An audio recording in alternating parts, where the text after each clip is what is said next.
Hello दोस्तों, आज हम आपके लिए एक time travel based Chinese drama 2023 में आई एम्ब्रेस लॉ लेकर आए हैं। इस ड्रामा की रेटिंग बहुत अच्छी गई है, तो इसका एक्सप्लेनेशन करना तो बनता ही है। तो चलिए सीधा ड्रामा की तरफ चलते हैं। ड्रामा शुरू होता है और हम साल 2223 में होते हैं, जहाँ इस ड्रामा की फीमेल लीड यानमो हमें बताती है कि उसे एक रेयर ब्लड डिजीज है, जिसके इलाज के लिए उसे एक स्पेशल इंसान के ब्लड से बनी सीरम की जरूरत होगी।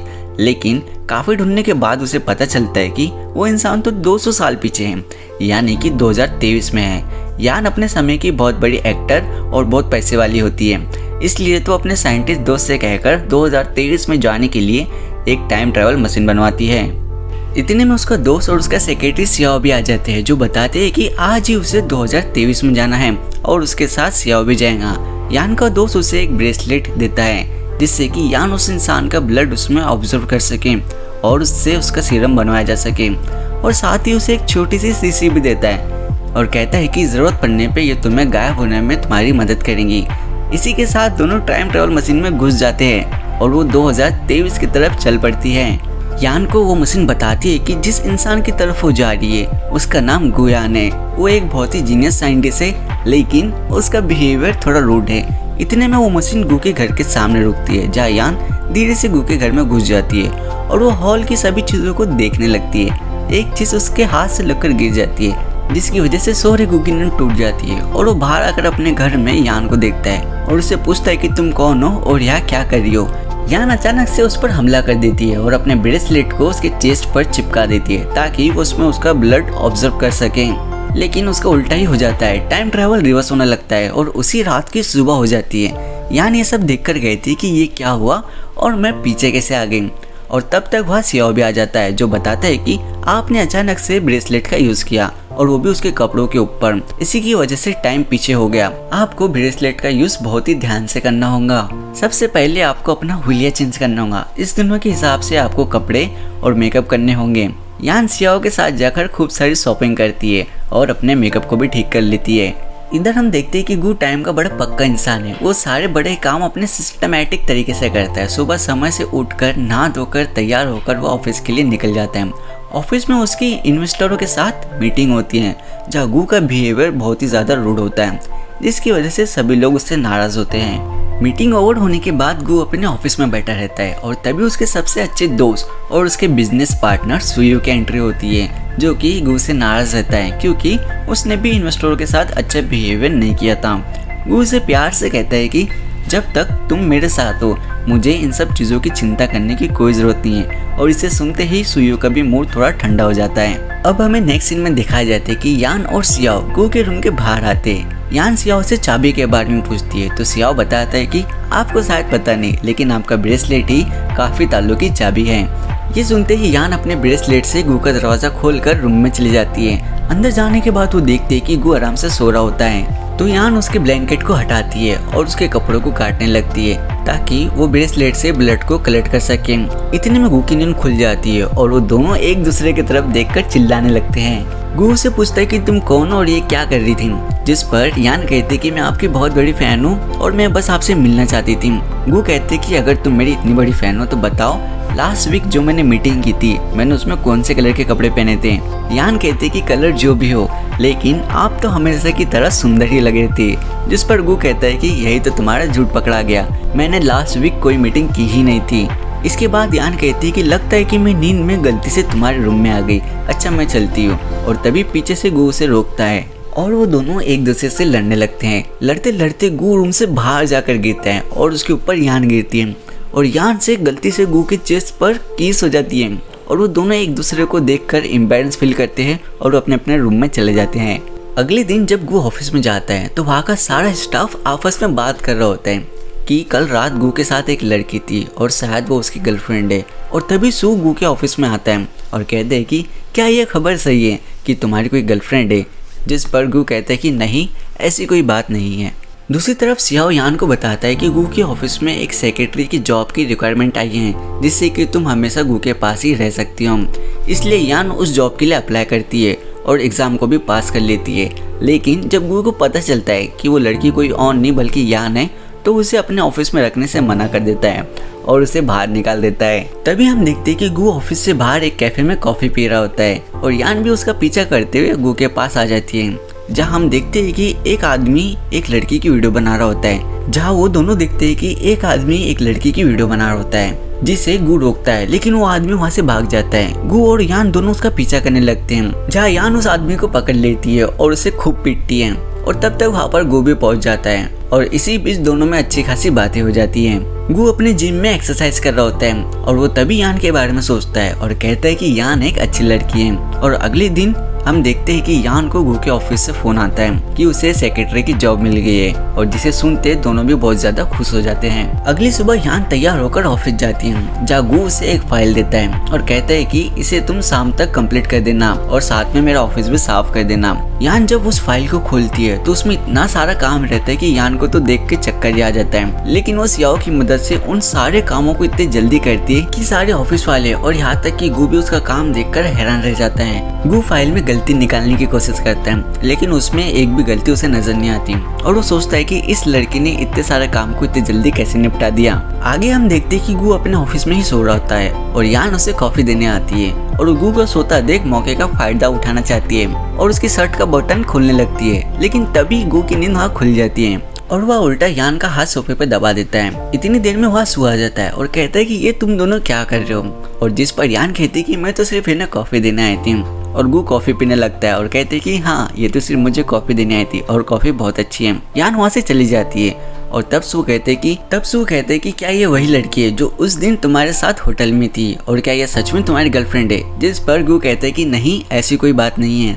तब तक सू के फोन पर फ्राइड चिकन नाम से कॉल आता है, जो कि इस ड्रामा का नया कैरेक्टर हान है, जो हमेशा लोगों को अपना फ्राइड चिकन खिलाता रहता है। हान गु के ऑफिस से यान को निकलता देख लेता है और उसे कहता है कि तुम तो वही होटल वाली लड़की हो ना, जिस पर यान उसे रूडली जॉब देकर वहां से चली जाती है। हान गु और सू एक ही साथ बैठे होते हैं, जहाँ गु उसे चिढ़ाता है और कहते हैं कि तुम मेरी बहन के बॉयफ्रेंड हो, लेकिन फिर भी तुम्हें ये नहीं पता कि मेरी बहन को इस समय कौन सी जगह पसंद है।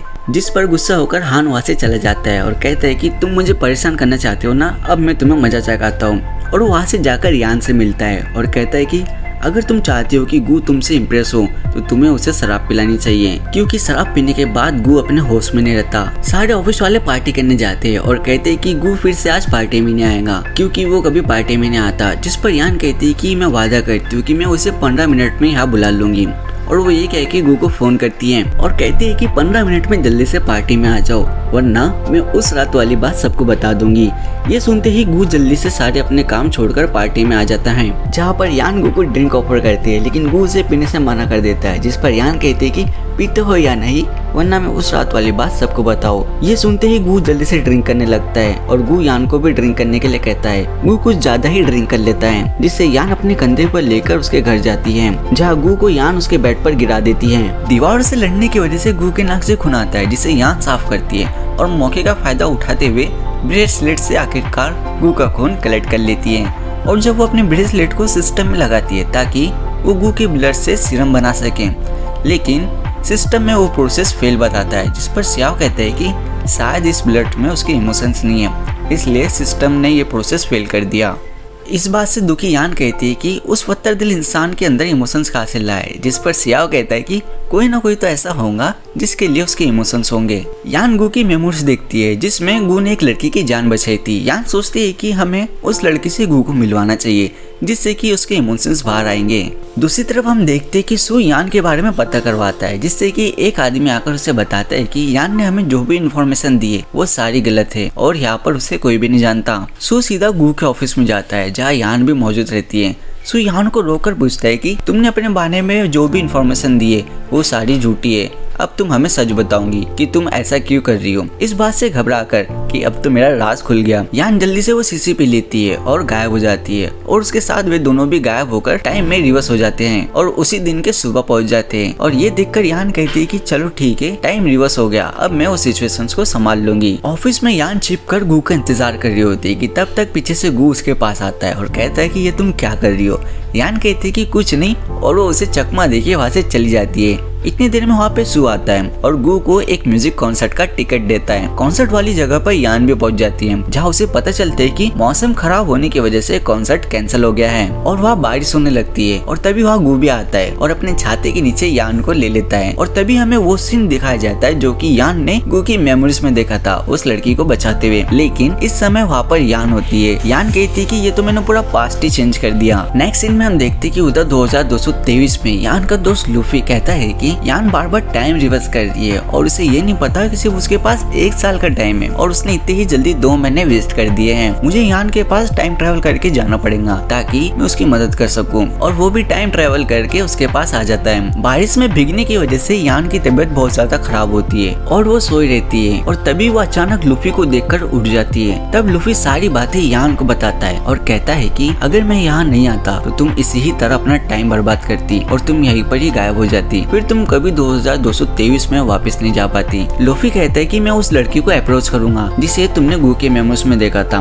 लूफी उसके बारे में सर्च करने लगता है जिसका नाम सॉन्ग है। लूफी को पता चलता है कि सॉन्ग एक कैफे में अक्सर आया करती है, इसलिए वो उससे मिलने के लिए वहाँ चला जाता है और देखता है कि सॉन्ग हर बात पर दिखावा करती है, जानबूझकर लेट आती है और सभी लोगों से माफी सॉरी मांगती है और अटेंशन पाने के लिए 2 लोगों के बीच में बैठने के लिए कहती है और वो हर बात पर सबसे सॉरी कहती है। इसलिए लूफी भी ठीक वैसा ही करता है जैसा सॉन्ग करती है, वो भी सबसे लेट आने के लिए माफी मांगता है। सॉन्ग मन में कहती है कि ये मुझे कॉपी क्यों कर रहा है और वो दोनों एक दूसरे को घूरने लगते हैं। अब सब लोग रेस्टोरेंट से जाने लगते हैं जहाँ सॉन्ग लूफी से कहती है कि मुझे पता है कि तुम मेरा नंबर चाहते हो, जिस पर लूफी कहता है कि नहीं, तुम ऐसा क्यों करती हो, मैं ये जानना चाहता हूँ। नेक्स्ट सीन में हम देखते हैं कि गू एक मीटिंग में अपने प्रोजेक्ट के बारे में सबको बता रहा होता है, जहाँ एक आदमी उसे बार बार सवाल कर उसे परेशान करता है, लेकिन गू उसके सवालों का जवाब नहीं देता, जिस पर वो आदमी भड़क जाता है। यानी ये सब बैठकर देख रही होती है और वो एक बहाना कर गू को वहाँ से लेकर चली जाती है और सू भी उनके पीछे जाता है। अब लिफ्ट के सामने सारे खड़े होते हैं, तब सू यान से सवाल करना शुरू करता है। यान को ये सारी बातें सियाओं ने पहले ही बता दी थी, इसलिए वो फटफट सारे सवालों का जवाब दे देती है। सू कहता है कि तुमने अपने बारे में जो भी इंफॉर्मेशन दी थी वहाँ के लोग तुम्हारे बारे में क्यों नहीं जानते। यान कहती है कि मुझे नहीं पता कि मैं लोगों को याद क्यों नहीं हूँ। गू के रूम के पासवर्ड के बारे में पूछने पर वो कहती है कि मैंने होटल वालों से जुगाड़ कर पासवर्ड निकाल लिया था और वो ये कहते हुए गू के हाथों में अपना हाथ डाल लेती है, जिस पर गू भी उसे कुछ नहीं बोलता और वो दोनों वहाँ से चले जाते हैं। और सू ये देख के कहता है कि जितनी ये लड़की सीधी दिखती है उतनी है नहीं। दूसरी तरफ हम देखते हैं कि सॉन्ग एक ही जगह पे 3 लड़कों को डेट करती हुई पकड़ी जाती है, जिसमें कि लूफी का ही हाथ होता है। लूफी उससे पूछता है कि तुम इतने लड़कों को डेट क्यों करती है, तो सॉन्ग बताती है कि मैं अपने सच्चे प्यार को ढूंढ रही हूँ। सॉन्ग बताती है कि मुझे बचपन में एक लड़का पसंद था जो कि पियानो बजाया करता था और उसकी माँ मेरी टीचर हुआ करती थी, लेकिन उनकी अचानक मौत होने के बाद वो लड़का गायब हो गया और मैंने उसके ही चक्कर में आगे पियानो में स्टडी की ताकि मैं उससे कभी न कभी मिल सकूं। वो मुझे आज तक नहीं मिला। दरअसल वो गू के ही बारे में बात कर रही होती है। दूसरी तरफ हम देखते हैं कि यान को अपने ऑफिस के कलीग से पता चलता है कि गू की तबीयत खराब है, इसलिए वो गू से मिलने उसके घर चली जाती है, जहाँ गू ठंड से कांप रहा होता है और वो यान को अपने दरवाजे पे देखकर उसके ही कंधे पर सो जाता है। यान जैसे तैसे उसे लेकर बेड पर सुला देती है और वहाँ से जाने लगती है कि तभी गू उसे अपने पास खींच लेता है और वो उसे पकड़कर वही सो जाता है। यान को भी नींद आने लगती है तो वो भी वही सो जाती है। अब हमें दिखाया जाता है कि अगली सुबह गू की बहन गुसी उसके घर में आती है और वो दोनों को एक साथ सोता देख उनकी पिक्चर लेने लगती है कि तभी गू की नींद खुल जाती है और वो गुसी को पिक्चर लेने से मना करता है, जिस पर गुसी उसका कान पकड़कर उसे नीचे बिठा देती है और कहती है कि यान से माफी मांगो और तुम्हें उसका हक देना ही होगा और वो खुद को गू की बड़ी बहन बताकर वहाँ से चली जाती है। आगे हम देखते हैं कि सॉन्ग जहाँ बचपन में पियानो सीखने आया करती थी वहीं पर आती है और कुछ देर बाद वहाँ पर गू भी आता है, जो कि यान का प्लान था, जहाँ गू और सॉन्ग एक दूसरे को देखकर पहचान जाते हैं। पीछे से यान उनके लिए रोमांटिक सा म्यूजिक बजाती है, लेकिन गू पर इसका कोई असर नहीं होता और वो वहाँ से चला जाता है। तभी यान के पास लूफी आकर बताता है कि सॉन्ग ने मुझे पहले ही बताया था कि जब भी गू की माँ की यादें उसके सामने आती है तो वो अच्छा फील नहीं करता। इधर गुसी अपने कंपनी में नए नए रोबोट्स बनवा रही होती है, लेकिन उनमें से उसे कोई भी पसंद नहीं आता और वो अपने स्टाफ पे बहुत ज्यादा गुस्सा करती है। लेकिन उसके मैनेजर कहते हैं कि हमारे पास पैसे की भी तो कमी है, इसी की वजह से हम अच्छी क्वालिटी के रोबोट्स नहीं बना पा रहे। तब तक वहाँ पर हार आता है और गुसी से कहते हैं कि तुम्हारे लिए एक गुड न्यूज है कि तुम्हारे भाई की एक गर्लफ्रेंड है, जिस पर गुसी कहती है कि मुझे पहले से पता है। तब हान कहते हैं कि शायद तुम्हें ये नहीं पता होगा कि यान एक लड़के के साथ रहती है। ये सुनने के बाद गुसी सीधा यान के घर पर जाती है, जहाँ सियाओ खुद को छत पर चार्ज कर रहा होता है। हान उसे नीचे बुलाता है, जिसे देखकर गुसी सोचती कि ये कितना हैंडसम है। गुसी सियाओ से पूछती है कि तुम यान के साथ क्यों रहते हो, जिस पर सियाओ कहता है कि मेरा काम यान की रक्षा करना है। इतने में हान, जो गुसी के सामने हीरो बन रहा था, सियाओ उसे और उसके बॉडीगार्ड को अच्छा मजा चगाता है और उसकी खूब धुलाई करता है। तब तक वहाँ पर यान आ जाती है और कहती है कि सियाओ जब अनाथ था इसलिए मेरे माँ पापा ने उसे गोद ले लिया।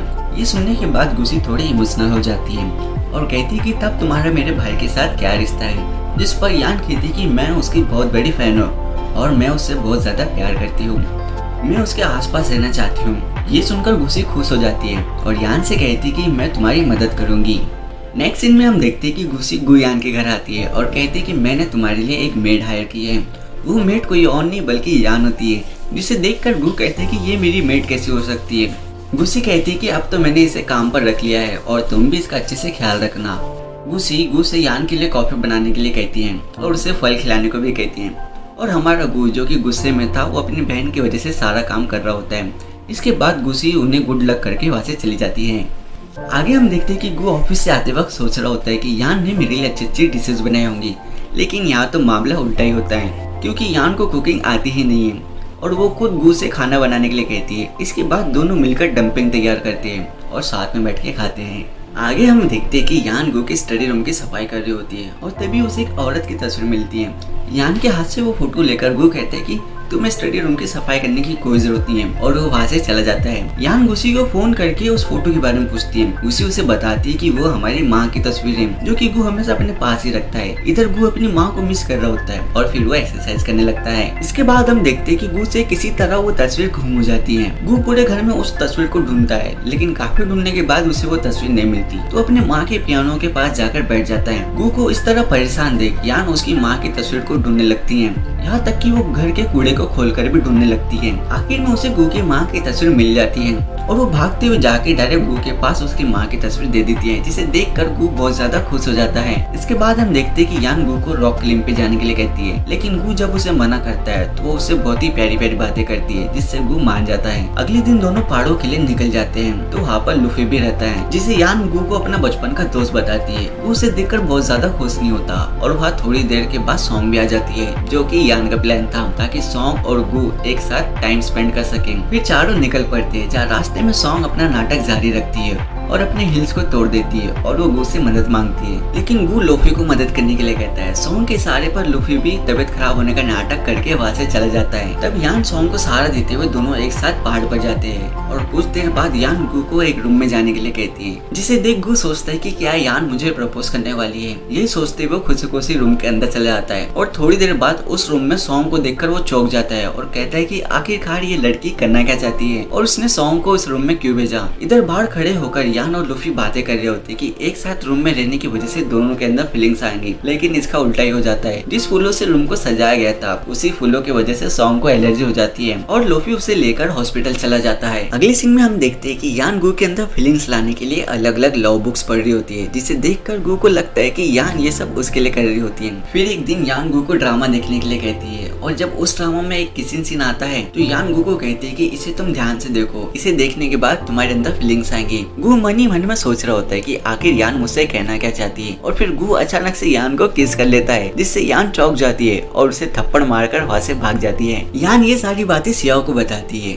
सियाओ से कहते कि शायद गु आपसे प्यार करने लगा है और मुझे लगता है कि शायद आप भी गु से प्यार करती है, जिस पर यान शर्माते हुए अपने रूम में चली जाती है। सियाओ ये सारी बातें लूफी को बता रहा होता है कि सॉन्ग उन दोनों की बातें सुन लेती है और वो यान पर गुस्सा करने लगती है कि तुम दोनों एक साथ क्यों रह रहे हो। यान सॉन्ग और गु के बीच में नहीं आना चाहती थी, इसलिए वो उससे कहती है कि गु और मैं कभी एक साथ नहीं हो सकते क्योंकि हम दोनों की दुनिया अलग है और मैं इस दुनिया में किसी से प्यार नहीं कर सकती। गु वहीं पर खड़ा होकर ये सारी बातें सुन रहा होता है और वो भी सॉन्ग के पास आकर कहते हैं कि यान बिल्कुल सही कह रही है, हम दोनों के बीच कुछ भी ऐसा नहीं है। और वो गुस्से से यान को अपने घर जाने के लिए कहता है। यान भी बिना टाइम वेस्ट करे अपना सामान बांध कर वहाँ से चली जाती है। आगे हम देखते कि गु के घर से वापस आने के बाद यान बहुत ज्यादा सैड रहती है और वो खूब सारा खाना खा रही होती है। सियाओ उसकी यह हालत देखकर कहते हैं कि मैंने एक लव बुक में पढ़ा था कि जब दो प्यार करने वाले एक दूसरे से अलग हो जाए किसी वजह से, तो वो ऐसी ही हरकतें करते हैं। खूब सारा खाना खाना, रात भर जागना और अपनी सेहत पर ध्यान नहीं देना। ये सुनने के बाद यान को भी लगता है कि कहीं उसे सच में गू से प्यार तो नहीं हो गया। यान को ऐसा देख सियाओ गुसी के पास जाता है और उसे बताते हैं कि गू और यान की आपस में लड़ाई हो गई है और वो दोनों का हाल बहुत ही बुरा है और हमें उन दोनों के लिए कुछ करना होगा। गुसी सियाओ से कहती है कि ठीक है, मैं कोई रास्ता निकालती हूँ। दूसरी तरफ हम देखते हैं कि सोंग और लोफी एक रेस्टोरेंट में बैठे होते हैं, जहाँ सोंग लगातार यान के बारे में भला बुरा कह रही होती है कि वो लड़की सिर्फ देखने में मासूम लगती है, नहीं तो वो गू के साथ उसके घर में क्यों रह रही होती है। यान गू को फंसाना चाहती है और वो मुझे उससे दूर करना चाहती है, जिस पर लोफी कहते हैं कि नहीं, ऐसी कोई बात नहीं है, तुम यान को गलत समझ रही हो, वो तो बस तुम दोनों को मिलवाने की कोशिश कर रही थी। इस पर सोंग कहती कि अब उस लड़की ने तुम पर भी जादू कर दिया है और वो ये कह के वहाँ से चली जाती है। रास्ते में सोंग यान को देखती है, जिसे वो अपने म्यूजिक कॉन्सर्ट का टिकट देके उसे बुलाती है, जिसमें उसने गू को भी इनवाइट किया था। अगले दिन कॉन्सर्ट के लिए सोंग तैयार हो रही होती है और तभी वहाँ पे लोफी आता है, जिसे वो बार बार पूछती है कि मैं ठीक तो लग रही हूँ ना, क्योंकि आज स्पेशल दिन है, आज मैं पहली बार गू के सामने परफॉर्मेंस देने वाली हूँ। इस पर लोफी उसके इयररिंग्स बदलता है और उसे कहता है कि अब तुम परफेक्ट लग रही हो। हॉल में यान और गू एक दूसरे के पास ही बैठे होते हैं, जहाँ सोंग अपना परफॉर्मेंस काफी अच्छी तरह से देती है, जिसके बाद वो गू को स्टेज पे बुलाकर प्रपोज करती है, लेकिन गू उसका प्रपोजल सबके सामने ठुकरा देता है और तभी यान वहाँ से भाग जाती है। गू सोंग से कहते हैं कि मैं किसी और से प्यार करता हूँ और वो यान को ऐसा भागता देख उसके पीछे चला जाता है। वही हम देखते कि यान लोफी से कहती है कि आखिर मैं गू को खुद से दूर कैसे करूँ, जिस पर लोफी उसे गले लगा लेता है, जो कि गू दूर से देख रहा होता है। इसलिए लोफी ने ऐसा किया था ताकि गू यान से गुस्सा होकर उसका पीछा छोड़ दे, लेकिन इसका उल्टा ही हो जाता है। गू जेलसी से लोफी को एक पंच मारता है और यान को अपनी तरफ खींच लेता है। लोफी भी अपना हाथ साफ करना चाहता था, लेकिन बीच में यान आकर उसे रोक देती है, जो देखकर लोफी नाराज होता है कि मेरी बचपन की दोस्त ऐसा कैसे कर सकती है। वही गू अपने साथ यान को लेकर वहाँ से चला जाता है और उससे कहते हैं कि मैं तुमसे बहुत ज्यादा प्यार करता हूँ और मैं तुम्हें किसी और लड़की के साथ नहीं देख सकता। इतना कहने के बाद दोनों एक दूसरे को गले लगा लेते हैं। वही दूसरी तरफ हम देखते हैं कि यान से नाराज लोफी एक क्लब में जाके बहुत ज्यादा ड्रिंक करता है और गू से रिजेक्ट हुई सोंग उसी क्लब में आके ड्रिंक करती है। दोनों मिलकर बहुत ज्यादा ड्रिंक कर लेते हैं और नशे की हालत में घर पर आकर एक ही बेड पे सो जाते हैं और जब सुबह दोनों की आंखें खुलती है तो एक ही बेड पे देख के दोनों चीख मारकर उठ जाते हैं। सोंग लोफी को मारने लगती है और कहती है कि कल रात तुमने मेरे साथ क्या किया। लोफी खुद को बचाते हुए सोंग का हाथ बेड पर दबा देता है और कहते हैं कि मैंने कुछ नहीं किया, बल्कि तुम ही मुझे उल्टा पकड़कर सो गई थी। फिर भी सोंग उसे मारती रहती है और वो वहाँ से चली जाती है, लेकिन बाहर आने के बाद सोंग के चेहरे पे एक छोटी सी मुस्कुराहट होती है। शायद सोंग के दिल में लोफी के लिए कोई फीलिंग्स होती है। रात के समय यान गू के रूम में आती है और कहती है कि मुझे अपने साथ सोने दो, जिस पर गू बेड पे जगह बना देता है और यान आकर सो जाती है और वो दोनों एक दूसरे को किस करने लगते हैं, जिसके बाद यान सोने का कहकर गू को खुद से दूर करके सो जाती है। जब गू गहरी नींद में सो रहा होता है तो यान अपना ब्रेसलेट उसके चेस्ट पर चिपका कर उसका ब्लड कलेक्ट कर लेती है। अगली सुबह यान उस ब्लड को लोफी के पास लेकर आती है, जहाँ लोफी उस ब्लड को सिस्टम में डाल देता है और थोड़ी देर बाद सिस्टम में वो प्रोसेस सक्सेसफुल बताता है, जो देखकर लोफी और यान खुश हो जाते हैं। लेकिन यान थोड़ी दुखी भी होती है क्योंकि वो गू को धोखा दे रही होती है। तभी लोफी कहता है कि मुझे सीरम बनाने में 1 महीना लगेगा, इसके बाद तुम इस बीमारी से आजाद हो जाओगी और तब तक तुम कोई गलती मत करना, क्योंकि अब हमारे पास समय नहीं है। अगले दिन हम देखते हैं कि गू के ऑफिस में जहाँ कंपनी का सबसे बड़ा इन्वेस्टर वांग स्टाफ से बात कर रहे होते हैं कि जो बच्चों की दवाई रिसर्च चल रही है उसका फेज 2 छोड़ के तुम सब फेज 3 पे आओ। जिस पर सारा स्टाफ कहता है कि हम ऐसा नहीं कर सकते, अगर हमने ऐसा किया तो दवाई बनाने में कोई गलती हो सकती है जिससे कि बच्चों की जिंदगी खराब हो सकती है। जिस पर वांग कहते हैं कि मुझे इससे कोई मतलब नहीं है, मुझे तो बस अपना काम जल्द से जल्द चाहिए। और तभी वहाँ पे गू आकर कहता है कि मैं भी इसके पक्ष में नहीं हूँ, मैं भी फेज 2 छोड़ के फेज 3 में नहीं जाऊंगा, इससे बच्चों की जिंदगी को खतरा हो सकता है और अगर आप मुझे ज्यादा प्रेशर देंगे तो मैं इस जॉब को छोड़ सकता हूँ, मुझे इसमें कोई दिक्कत नहीं है। और ये सुनने के बाद सारे स्टाफ भी जोश में आके ये कह देता है कि हम सब भी जॉब छोड़ देंगे। लेकिन बाद में गू सबसे सुनता है कि उन लोगों ने इमोशंस में आके तो जॉब छोड़ने का कह दिया, वरना सबकी कोई ना कोई मजबूरी है, अगर उनकी जॉब छूट गई तो उनकी लाइफ मुश्किलों में आ सकती है। ये सुनने के बाद गू का भी कॉन्फिडेंस थोड़ा डगमगा जाता है। लेकिन ज्ञान की बात सुनकर कि मुझे नहीं लगता कि तुम्हें फेज 2 छोड़ के फेज 3 पे जाना चाहिए, क्योंकि ये बच्चों की जिंदगी का सवाल है। जिसके बाद गू का कॉन्फिडेंस फिर से बूस्ट अप हो जाता है। उसी रात इन्वेस्टरों की पार्टी में गुस्सी भी आई रहती है और अधिक से अधिक इन्वेस्टरों को अपनी कंपनी का कार्ड देती है ताकि कोई इन्वेस्टर हो तो उसकी कंपनी में पैसा लगा दे। इधर गू भी इस पार्टी में आया होता है, जो कि वांग से जाकर मिलता है, लेकिन वांग उसे देखकर ज्यादा खुश नहीं होता और कहते कि अगर तुम फेज 2 छोड़कर आगे नहीं बनना चाहते तो मैं सारे एम्प्लॉयज को जॉब से निकाल दूंगा। जिस पर गू कहता है कि आप एम्प्लॉयज को जॉब से मत निकालिए, क्योंकि उन पर बहुत सारी जिम्मेदारी है। वांग कहता है कि ठीक है, मेरे शूज पर जो वाइन गिरी है तुम उसे अपने कपड़े से साफ कर दो। वो अपने सेल्फ रिस्पेक्ट को साइड रखते हुए उसके शूज को साफ करने के लिए जाता है। तब तक यान आकर वांग पर वाइन गिरा देती है और कहने लगती है कि मुझसे गलती होगी, मैं तो आपकी बहुत बड़ी फैन हूँ, आप इतना अच्छा काम जो कर रहे हैं बच्चों की दवाई बनाने का, आप किसी भी रिसर्च को बड़ी ही आसानी से कर लेते हैं और अपने एम्प्लॉयज पे कोई भी ज्यादा प्रेशर नहीं डालते हैं। जिस पर वांग कहते हैं कि तुम कौन हो और ये सब क्या कह रही हो। यान उसके कान के पास जाकर कहती है कि आप गो को बुली करना बंद करिए, वरना मैं यहाँ पार्टी में आपकी पोल खोल दूंगी कि आप गो पर प्रेशर दे रहे हो और आप उसे फेज 2 छोड़कर फेज 3 पे जाने के लिए कह रहे हो। और वैसे भी यहाँ पे बहुत से ऐसे इन्वेस्टर है जो कि गो को अपनी कंपनी में तुरंत हायर कर सकती है। ये सुनने के बाद वांग की हालत तो खराब ही हो जाती है और वहाँ से चुपचाप चला जाता है। गो ये सब खड़ा होकर देख रहा होता है कि यान उसकी मदद करने के लिए क्या क्या कर रही है। गु यान का हाथ पकड़कर उसे वहाँ से ले जाता है और उसे थैंक यू कहने लगता है। और वही दूसरी तरफ गु का फ्रेंड सू उस इन्वेस्टर से बात कर रहा होता है कि हमें गु को परेशान नहीं करना चाहिए और मैं आपको उस मेडिसिन का सैंपल दे दूंगा, आप चाहे जैसे उस पर काम करवाइए। और इधर गु अपनी रिसर्च कर ही रहा है। अगली सुबह हम देखते हैं कि गु अपने ऑफिस में बैठा होता है और तभी वहाँ एक एम्प्लॉय आकर गु को इन्फॉर्मेशन देता है कि हम जिस दवाई पे रिसर्च कर रहे हैं उसकी इन्फॉर्मेशन लीक हो गई है। ये सुनकर तो गु पूरी तरह परेशान हो जाता है और वो अपने इन्वेस्टर को फोन करके बताता है कि हम जो दवाई पर रिसर्च कर रहे हैं उसकी इन्फॉर्मेशन लीक हो गई है, जिसपे उसका इन्वेस्टर कुछ भी रिएक्ट नहीं करता, बल्कि कहता है कि तुम अपने रिसर्च पर ध्यान देना चाहिए, बाकी मैं संभाल लूंगा। उसकी यह बात सुनकर गु को थोड़ा सा अजीब लगता है कि इतनी बड़ी बात हो गई है और ये कैसे इतना शांत रह सकता है। इसलिए वो ये बात लेकर सू के पास जाता है और उसे भी बताता है, जिस पर सू कहता है कि इन्वेस्टर को इसमें कोई परेशानी नहीं है तो तुम इतना परेशान क्यों हो रहे हो। वैसे चलो ठीक है, मैं इस पर इंफॉर्मेशन निकालता हूँ कि आखिर कौन है जो हमारी कंपनी की इंफॉर्मेशन दूसरों को दे रहा है। वही दूसरी तरफ हम देखते हैं कि कंपनी की एक एम्प्लॉय जिसे इन सारे फसाद का पता होता है कि कौन वो इंसान है जो कंपनी की इंफॉर्मेशन को लीक कर रहा है, तो वो सीधे सू के पास आती है और कहती है कि मेरे पास एक सबूत है जिससे यह पता चल सकता है कि आप ही वो इंसान है जो कंपनी की इंफॉर्मेशन लीक करवा रहे हैं। और अगर आप मेरा मुंह बंद रखना चाहते तो मुझे 3 मिलियन की जरूरत है, क्योंकि मुझे अपनी बेटी का ऑपरेशन करवाना है। अगर आपने मुझे पैसे नहीं दिए तो मैं सबको बता दूंगी। जिस पर सू कहता है कि ठीक है, मैं तुम्हें पैसे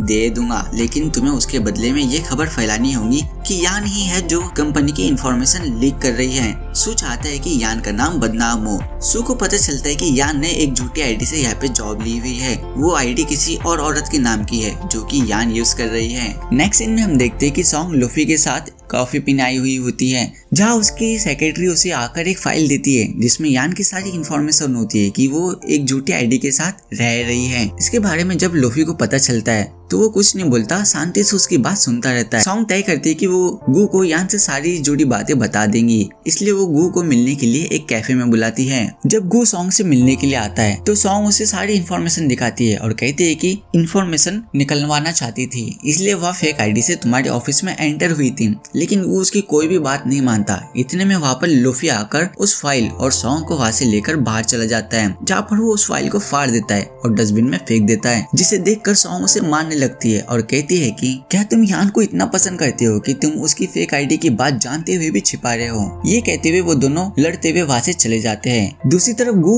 उस डस्टबिन के पास आता है तो वो उस फाइल को उठाकर अपने ऑफिस में लाकर उन फटे हुए कागजों को जोड़ता है, जिससे कि उसे भी पता चल जाता है कि यान एक फेक आईडी के साथ यहाँ पर आई हुई है। आगे हम देखते हैं कि सू के कहने पर उस एम्प्लॉय ने पोस्ट कर दिया था कि यान ही वो इंसान है जिसने कंपनी की इंफॉर्मेशन लीक की हुई है। ये बात जानकर यान ऑफिस में आती है और गु को सफाई देने लगती है, लेकिन वो कहता है कि क्या तुम सच में मुझसे कोई इंफॉर्मेशन निकलवाना चाहती थी, इसलिए तुम यहाँ पे फेक आईडी के साथ आई थी। यान इस पर कुछ भी नहीं बोल पाती, क्योंकि उसे पता था कि अब वो यहाँ पे ज्यादा दिन नहीं रहने वाली है। उसने सोचा कि इसी बहाने वो गु से दूर हो सकती है, वरना आगे चल के परेशानी होने वाली है, इसलिए वो कुछ सफाई नहीं देती। लेकिन यान कहती है कि मैंने इंफॉर्मेशन लीक नहीं की, मैं तो अपने काम के लिए फेक आईडी से काम कर रही थी, किसी और को नुकसान पहुंचाने के लिए नहीं। सीन शिफ्ट होता है और हम देखते हैं कि सॉन्ग अपने घर में बैठकर सोच रही होती है कि मैं तो लूफी को पसंद करती हूँ, लेकिन क्या लूफी भी मुझे पसंद करता है। इसलिए वो ये बात जानने के लिए लूफी के घर पर वाइन लेकर चली जाती है और उसे वाइन पीने के लिए कहती है, जिस पर लूफी लगातार मना करता है। तो सॉन्ग उसके शरीर के ऊपर चढ़ने लगती है और पूछते है कि क्या तुम मुझसे ज्यादा यान को पसंद करती हो, जिस पर लूफी कुछ भी नहीं बोल पाता। तो सॉन्ग उसके चेहरे को पकड़ लेती है और लगातार पूछ रही होती है, जिससे पीछे हटते हुए लूफी एक रूम में चला जाता है, जहाँ पर उसने इन सारे लोगों के इंफॉर्मेशन फोटोज के साथ चिपकाए हुए होते हैं, जिसे देखकर सॉन्ग थोड़ी चौंक जाती है है और कहते हैं कि क्या तुम हमसे कुछ और भी जानना चाहते हो जो कि तुम इस तरह हम पर स्पाई कर रहे हो। इन बातों की जवाब ना दे पाने की वजह से लूफी घबराकर उसे सब बता देता है कि मैं एक एलियन हूँ। सॉन्ग तो पहले ये सुन के चौंक जाती है, फिर वो खुश होकर कूदने लगती है कि ये सारी कहानी मैंने बचपन में सुनी थी और मुझे खुशी है कि मैं एक एलियन से प्यार करती हूँ, तो हमारे बच्चे फ्यूचर में एलियंस होंगे। उसका ये रिएक्शन देख के लूफी थोड़ा चौंक जाता है कि मैंने इसे एलियंस की बात बताई और ये लड़की इतना खुश क्यों हो रही है। अगली सुबह हम देखते हैं कि सॉन्ग यान से मिलने एक कैफे में आती है और कहती है कि मुझे तुम्हारी सच्चाई के बारे में पता चल गया है कि तुम एक एलियन हो। ये सुनकर यान थोड़ी घबरा जाती है कि इसे मेरे बारे में सब पता तो नहीं चल गया। तो सॉन्ग कहते हैं कि मुझे पता है कि तुम एक एलियन हो। और एलियन की बात सुनकर यान कहते हैं कि एलियन ये तुम्हें किसने बताया। जिस पर सॉन्ग कहती है कि अब तुम मुझसे झूठ बोलने की कोशिश मत करो क्योंकि लूफी ने मुझे सब कुछ सच सच बता दिया है कि तुम और लूफी एलियंस हो, इसलिए अब मैं तुमसे गलत बिहेव नहीं करूंगी और अब मैं गू को भी पसंद नहीं करती, इसलिए अब वो तुम्हारा है। तुम जैसे चाहे उसे ट्रीट करो, जितना चाहे प्यार करो क्योंकि मुझे तो मेरा प्यार मिल चुका है। जिस पर यान पूछते है कि कौन है, तो सॉन्ग कहते है कि मैं यहाँ पर गू और तुम्हारी बात करने आई थी, ना कि अपनी, और वो वहाँ से चली जाती है। अगले सीन में हम देखते हैं कि यान और लूफी आपस में बात कर रहे होते हैं, जहाँ यान पूछते है कि तुमने सॉन्ग से झूठ बात क्यों बताई, तुम तो कोई बहाना भी कर सकते थे या वो लिक्विड पी सकते थे जिससे कि टाइम पीछे चला जाता। जिस पर लूफी कहते है कि वो लिक्विड सिर्फ तुम्हारे लिए था, मेरे लिए नहीं, और वैसे भी हम लोग 3 दिन बाद अपनी दुनिया में वापस जाने वाले हैं, इसलिए मैंने सॉन्ग को शांत करने के लिए झूठ बोला। फिर लूफी यान को बताता है कि मैंने फ्यूचर में देखा कि गू का एक्सीडेंट होने वाला है। जिस पर यान कहते हैं कि मुझे किसी भी तरह से गू के एक्सीडेंट को रोकना होगा क्योंकि मुझे इस दुनिया में सबसे ज्यादा गू की ही परवाह है, इसलिए वो एक्सीडेंट को रोकने के लिए गू के घर चली जाती है। अगली सुबह हम देखते हैं कि गू जब तैयार होकर अपने ऑफिस के लिए जा रहा होता है, यान उसके आगे पीछे मंडराने लगती है और गू से तरह तरह के बहाने करके उसे बाहर जाने से रोकती है। जिस पर गू कहता है कि हमारा ब्रेकअप हो चुका है, इसलिए तुम मुझे अब परेशान करना बंद करो, हमें अपने अपने रास्ते जाना चाहिए। जिस पर यान उसे पकड़ लेती है और मीठी मीठी बातें करने लगती है। जिस पर गू नहीं मानता तो यान उसे किस कर लेती है और कहती है कि क्या तुम अभी भी जाना चाहते हो। जिस पर गू के हाथ से बैग छूट जाता है और वो भी उसे किस करने लगता है। फिर हम देखते हैं कि लूफी यान को फोन करके पूछता है कि तुम अभी कहाँ पर हो। जिस पर यान कहते हैं कि मैं अभी गू के घर पर हूँ और वो स्टडी रूम में हम। जब लूफी कहता है कि मैंने देखा कि एक्सीडेंट हो चुका है, लेकिन अगर गू का नहीं तो किसका। फिर थोड़ी देर के बाद हमें पता चलता है कि वह एक्सीडेंट किसी और का नहीं बल्कि उसी लड़की का हुआ जिसने यान के बारे में इंफॉर्मेशन लीक का इल्जाम लगाया हुआ था। थोड़ी देर बाद गू अपनी स्टडी रूम से बाहर आता है और यान से बताता है कि यून का एक्सीडेंट हो गया है और हमें उससे मिलने जाना होगा। जब गू और यान हॉस्पिटल जाते हैं तो वो देखते हैं कि यून को ज्यादा कोई चोट नहीं लगी होती और उसे डॉक्टर भी आराम करने के लिए कहता है। जिस पर यान यून से उसके हालचाल के बारे में पूछती है, जिसे देखकर यून चौंक जाती है क्योंकि वो सोचती है कि मैंने इसके साथ इतना गलत किया, फिर भी ये मेरी चिंता कर रही है। मैंने जितना इससे गलत समझा था बल्कि वो वैसे बिल्कुल भी नहीं है। सीन चेंज होता है और हम देखते हैं कि यून सिंगापुर के लिए अपनी बेटी के साथ जा रही होती है, जिसे गू रोकता है और उसे जाने की वजह पूछता है। जिस पर यून बताती है कि मैंने यान के बारे में जो भी पोस्ट किया था वो सब मुझे शून्य करने के लिए कहा था और सू ही वो है जो कंपनी की इंफॉर्मेशन लीक कर रहा है। और हमें पता चला है कि सू ने ही मेरा एक्सीडेंट करवाया था क्योंकि वो मुझे अपने रास्ते से हटवाना चाहता है ताकि उसका राज बाहर ना आए। ये सुनने के बाद गू सीधा सू से मिलने के लिए चला जाता है और उसकी गाड़ी के सामने खड़ा हो जाता है, जिसे हटाने के लिए सू बाहर आता है। तब उससे गू पूछता है कि तुमने मेरे साथ ऐसा क्यों किया। जिस पर सू कहता है कि तुम हमेशा अपने ही बारे में सोचते हो, तुम हमेशा मुझे कोई ना कोई प्रॉब्लम में डाल देते हो बिना ये सोचे कि मैं उससे कैसे बाहर निकलूंगा। जिस पर गू कहता है कि तुम मेरे इतने अच्छे दोस्त थे, फिर तुम बदल कैसे गए। जिस पर सू कहता है कि मैं शुरू से ऐसा ही था, बल्कि तुमने मुझ पर कभी ध्यान दिया ही नहीं, तो तुम्हें मेरे बारे में कैसे पता चलता। ये कह के वो अपनी गाड़ी को बैक करता है और वहाँ से चले जाता है। सू की ये सारी बातें सुनने के बाद गू बहुत दुखी होता है और उसे एहसास होता है कि उसने कितनी बड़ी गलती कर दी यान पर इंफॉर्मेशन लीक करने का इल्जाम लगाकर। इसलिए वो यान से माफी मांगने के लिए ढेर सारे बलून्स लेकर जाता है और उससे माफी मांगने लगता है। जिस पर शुरू में तो यान थोड़े नखरे दिखाती है और कहने लगती है कि अगर मैं भी तुम्हारी जगह होती तो मैं भी फेक आईडी के साथ आए इंसान पर विश्वास नहीं कर पाती। जिस पर गू कहता है कि नहीं, फिर भी तुम मेरी गर्लफ्रेंड थी और मुझे तुम पर विश्वास करना चाहिए था। जिस पर यान कहती कि चलो छोड़ो ये सारी बातें, वैसे भी मैं तुमसे इतना प्यार नहीं करती। ये सुनने के बाद तो गू के हाथ से बलून छूट जाते हैं और वो आसमान में उड़ने लगते हैं, जिसे देखकर यान कहती है कि अरे ये तुमने क्या किया। जिस पर गू कहता है कि ये बलून्स जितना ऊपर जाएंगे उतने लोगों को पता चलेगा कि मैं तुमसे कितना प्यार करता हूँ, और दोनों एक दूसरे को देखकर हंसने लगते हैं। वही रात में हम देखते हैं कि सॉन्ग लूफी से मिलने के लिए एक रेस्टोरेंट में आती है, जहाँ दोनों टी पी रहे होते हैं। लेकिन तभी लूफी के पेट में अचानक दर्द होने लगता है, जिस पर सॉन्ग उसे टी देकर कहती है कि तुम इसे पियो, इससे तुम्हें आराम मिलेगा। लूफी सॉन्ग से कहता है कि मुझे तुमसे कुछ जरूरी बात करनी है, जिस पर सॉन्ग को लगता है कि शायद लूफी उसे प्रपोज करने वाला है। लेकिन यहाँ तो बात बिल्कुल दूसरी ही होती है।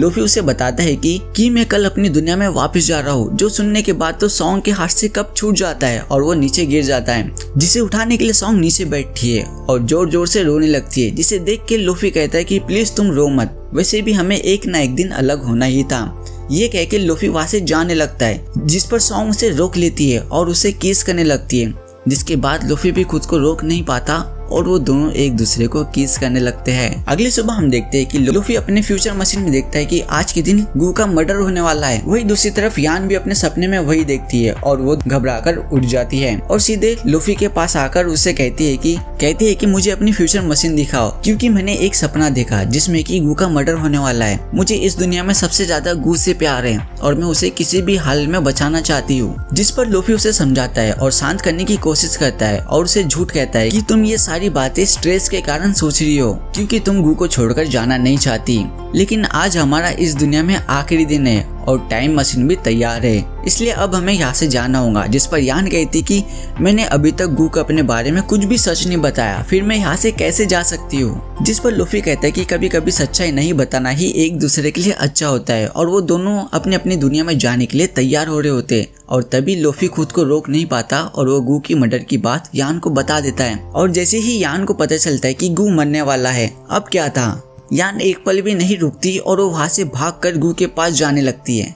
वही दूसरी तरफ गू सू से मिलने के लिए उसके ऑफिस में आता है, जहाँ गू कहता है कि तुमने पहले जो भी किया वो अच्छा नहीं था, क्योंकि मैंने तुम्हें अपना सबसे अच्छा दोस्त माना था। तभी एक आदमी गू पर अचानक अटैक कर देता है, जिसे कि इन्वेस्टर ने भेजा था। लेकिन सू के अंदर गू की दोस्ती अभी भी जिंदा होती है, इसलिए वो गू को बचाने के लिए उस आदमी को खूब मारने लगता है, जिससे कि उसकी तबीयत खराब हो जाती है। तब तक वहाँ पे यान भी पहुँच जाती है, जो कि गू को सही सलामत देखकर उसे गले लगा लेती है। सू तभी खड़ा होकर यान को सारी चीजों का जिम्मेदार ठहराकर उसे जान से मारने के लिए जाता है, लेकिन गू उसे रोककर उसे दूर ढकेल देता है। यान सदमे में बेहोश हो जाती है, जिसे लूफी हॉस्पिटल लेकर जाता है और गू को यान की इस हालत का जिम्मेदार ठहराता है और गू भी खूब रोता है। वही दूसरी तरफ गुसी सियाओ को बुलाकर रो रही होती है कि आज के यंग लड़के भरोसे के लायक ही नहीं है। सियाओ मेरा सिर्फ दोस्त होने का दिखावा कर रहा था। ये सारी बातें कहते हुए वो खूब ड्रिंक करती है, जिसे दो आदमी परेशान कर रहे होते हैं। और तभी वहाँ पे सियाओ आ जाता है, लेकिन वो आदमी सियाओ के सर पर वो बॉटल मार देते हैं, जिससे सियाओ वहीं पर ही बेहोश हो जाता है। गुसी सियाओ के सर की चोट देखने लगती है, जिसे वो अपने लैब में लेकर जाती है और उसके पार्ट्स को सही करती है। अगली सुबह गुसी गू को सारी बातें बता देती है, जिससे कि गू को पता चल जाता है कि यान फ्यूचर से आई है, लेकिन किस लिए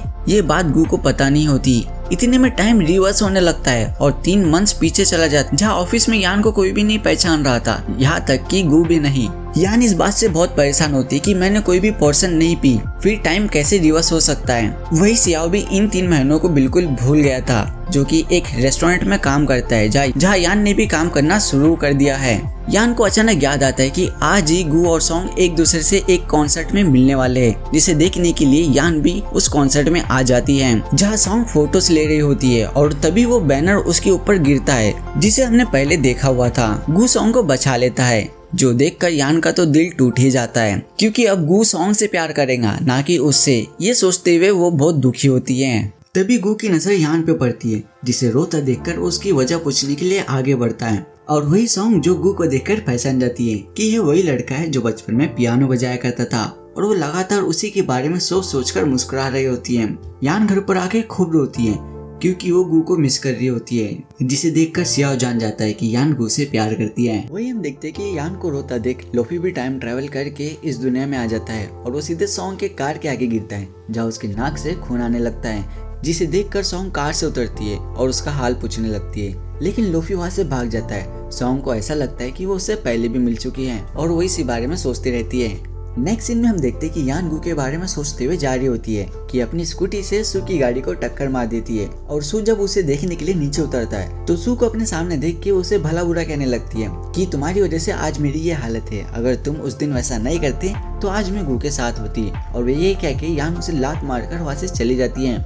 सू वही खड़ा होकर सोचे जा रहा था कि क्या वो मुझे जानती है और वो मेरे बारे में इतना भला बुरा क्यों कह रही है। यान घर पर होती है तभी लोफी उसके पास पहुंचता है, जिसे देखकर यान उसके आने की वजह पूछती है तो लोफी बताता है कि मैंने तुम्हें रोता हुआ देखा इसलिए मैं इस दुनिया में चला आया। यान को पता होता है कि लोफी को भी कुछ याद नहीं है जो भी पहले हुआ था। लोफी उसे बताता है कि मैंने गु का एक्सीडेंट देखा, जिस पर यान कहती कि मैं किसी भी हालत में गु को कुछ नहीं होने दूंगी, चाहे उसके लिए मुझे कुछ भी करना पड़े। और वो लोफी से कहती कि हमें जल्द से जल्द गु और सॉन्ग को करीब लाना होगा जिससे कि उनकी कहानी आगे बढ़ पाए। इसलिए लोफी सॉन्ग से मिलने उसी टी शॉप पर चला जाता है जहाँ उसकी मुलाकात सॉन्ग से होती है, जिसे देख के सॉन्ग उसे लगातार देखी जा रही थी जैसे कि वो उसे पहले से जानती हो, जिससे शर्मा के लोफी वहाँ से चला जाता है। उसके बाद हम देखते हैं कि यान अपने किचन शॉप के प्रमोशन के लिए पैम्पलेट बांट रही होती है और तभी सू की नजर यान पर पड़ती है जो उसके पास जाकर पैम्पलेट लेने लगता है, लेकिन यान उसे पैम्पलेट देना नहीं चाहती तो सू जबरदस्ती पैम्पलेट ले लेता है और वो उसे कहता है कि मैं जरूर तुम्हारे किचन शॉप में आऊंगा। जिसके बाद वो गु के ऑफिस में जाकर उसे जबरदस्ती यान के रेस्टोरेंट में लेकर आता है ताकि वो फिर से यान से मिल सके, जहाँ यान सू और गु को एक साथ देखकर चौंक जाती है और उनसे छिपने लगती है ताकि वो उन्हें पहचान ना पाए। लेकिन तभी सू मैनेजर से कहता है कि मुझे उसी लड़की को ऑर्डर देना है और इनका ऑर्डर बहुत ज्यादा होता है तो मैनेजर जबरदस्ती यान को उनके पास भेजता है, जहाँ यान अपने चेहरे पर लगातार हाथ लगाए रहती है, जिसे देखकर सू कहता है कि देख भाई वो कितनी क्यूट लग रही है जब वो अपने चेहरे पर हाथ लगाकर बात करती है। तो गु कहता है कि नहीं यार मुझे तो नॉर्मल लग रही है और वो यान से कहता है कि तुमने जो फ्राइड चिकन मुझे दिया है वो थोड़ा जल गया है तो मुझे कम तला हुआ चिकन ला के दो, जिसे लाने के लिए यान चली जाती है। और वो जब दोबारा आकर देखती है कि गु जिस फ्राइड चिकन को जला हुआ कह रहा था वो उसे बड़े ही मजे से खा रहा होता है, जिसे देखकर यान कहती है कि आपको तो पसंद नहीं था, लेकिन गु कहता है नहीं ये स्वाद में बहुत स्वादिष्ट है। जिसके बाद सू पूछता है कि तुम अपने चेहरे पर हाथ क्यों लगाई हो, तो यान बताती है कि मुझे कफ है और मैं नहीं चाहती कि आप लोगों को भी हो जाए, जिस पर सू उसे देखकर मुस्कुराया जा रहा होता है। नेक्स्ट डे सू फिर से गु को लेकर यान के रेस्टोरेंट आ जाता है, जहाँ वो गु को कुछ बातें बता रहा होता है, जिसे सुनने के लिए यान अपना पूरा ध्यान उसकी तरफ लगाई रहती है, जिससे कि उसका हाथ जल जाता है, जिसकी वजह से सू उसके लिए बैंडेज लेकर आता है। और तभी उसे ऑफिस से कॉल आ जाती है और वो वहाँ चला जाता है। ऑफिस के सारे बॉर्डर्स मेंबर होते हैं और वो सू को प्रेशराइज कर रहे होते हैं कि वो ज्ञान को कन्फ्रेंस करे फेज 2 छोड़कर फेज 3 पे आने के लिए, जिससे कि उनकी मेडिसिन की रिसर्च जल्दी हो सके। जिस पर सू कुछ नहीं बोलता तो सारे बोर्ड मेंबर्स उसे नीचा दिखाने लगते हैं। जिसके बाद सू अपने ऑफिस में जाकर बैठ जाता है और वो इन्हीं सब चीजों के बारे में सोच रहा होता है कि तभी उसे पैनिक अटैक आ जाता है और अपने इनहेलर को ढूंढने लगता है, लेकिन उसे नहीं मिलता। तभी वह यान फूड डिलीवरी के लिए आती है और वो सू को इस हालत में देखकर उसे इनहेलर देकर उसकी हेल्प करती है। इसके बाद सू यान को बताता है कि मेरे बोर्ड मेंबर मुझ पर प्रेशर डाल रहे हैं कि मैं मेडिसिन की फेज 1 को छोड़कर आगे बढ़ूं। जो सुनकर यान को एहसास होता है कि सू तो मासूम है और उसे प्रेशराइज करके ये सब गलतियां करने पर मजबूर किया जा रहा है। तो वो उससे कहती कि मैं तो इस बारे में कुछ ज्यादा नहीं जानती, लेकिन मैं तुमसे बस इतना कहना चाहती हूँ कि तुम कभी भी किसी की जिंदगी के साथ खिलवाड़ मत करना। और वो वहाँ से जाने लगती है। तभी गु ऑफिस में एंटर करता है तो सू उसे बोर्ड मेंबर की सारी बातें बताने लगता है और उसे मेडिसिन की फाइल पर सिग्नेचर करने को कहता है, जिस पर गु मना करता है तो सू उसे कन्फ्रेंस करता है। ये सारी बातें यान वही खड़ी होकर सुन रही होती है, जो कि अंदर आकर सू को सुनाने लगती है कि मैंने तुमसे कहा था कि तुम अच्छे काम करना जिससे कि किसी को नुकसान ना हो। और वो गु का हाथ पकड़कर उसे बाहर ले जाती है, जहाँ गु से पूछता है कि तुम तो एक फूड डिलीवरी गर्ल हो, फिर तुम्हें इस प्रोजेक्ट के बारे में इतना कैसे पता। गु को दरअसल यान पर शक हो रहा होता है कि आखिर एक आम सी लड़की को इस बारे में कैसे पता, जिस पर यान कुछ बहाना बनाकर वहाँ से चली जाती है। नेक्स्ट सीन में हम देखते हैं कि गु सू के ऑफिस में आता है और कहता है कि हम दूसरा फेज छोड़कर तीसरे फेज में नहीं जा सकते, और वो उसे कॉइन निकाल कर दिखाता है और कहता है कि बहुत साल पहले जब तुमने एक रिसर्च की थी और उसे आगे बढ़ाने या डैमेज करने की बात हुई थी तो हमारा फैसला इसी कॉइन ने किया था, और आज मैं फिर से इसी कॉइन से फैसले को करना चाहता हूँ कि तुम उनके प्रोजेक्ट को एक्सेप्ट करोगे या रिजेक्ट। और वो कॉइन को घुमाकर वहाँ से चला जाता है बिना ये देखे कि कॉइन में यस आया है या फिर नो। इसके बाद हम देखते हैं कि सू बोर्ड ऑफ डायरेक्टर की मीटिंग में जाता है और उन्हें साफ साफ कह देता है कि हम ऐसी कोई भी रिसर्च नहीं करेंगे जिससे कि बच्चों की जान को खतरा हो, और अगर आप इस कंपनी से अपना हाथ हटाना चाहते हैं तो हटा सकते हैं, क्योंकि आपके रहने या ना रहने से इस कंपनी को कोई भी फर्क नहीं पड़ने वाला। जो कि उन्हें एक फाइल दिखाकर कहता है, जिस पर इन्वेस्टरों को बहुत गुस्सा आता है, लेकिन वो कुछ भी नहीं कर सकते क्योंकि ये बात सही होती है। दरअसल कॉइन में तो नो ही आया हुआ होता है, लेकिन सू को यान की बातों से इतना इम्पैक्ट होता है कि वो जाकर सारे इन्वेस्टरों को मना कर देता है। जिसके बाद सू यान से मिलने जाता है, तो यान उस पर गुस्सा थी कि जरूर उसने प्रपोजल को एक्सेप्ट कर लिया होगा, लेकिन जब सू उसे बताता है तो यान बहुत खुश होती है। और ये सारी चीज गु दूर खड़ा होकर देख रहा होता है जहाँ सू उसे खड़े हुआ देखकर उसे आवाज लगाता है तो यान वहाँ से चली जाती है और गू कहता है कि तुम दोनों के बीच में क्या चलता है, जिस पर सू कहता है कि पता नहीं क्यों लेकिन यान मुझे बहुत पसंद करती है, जबकि मैंने तो ऐसा कुछ किया ही नहीं। अगली सुबह हम देखते हैं कि सू यान के पास आकर कहता है कि मैं एक वेकेशन प्लान कर रहा हूँ, क्या तुम मेरे साथ वापस चलना पसंद करोगी, जिस पर यान कहता है कि सिर्फ हम दोनों का वापस जाना ऑकवर्ड होगा,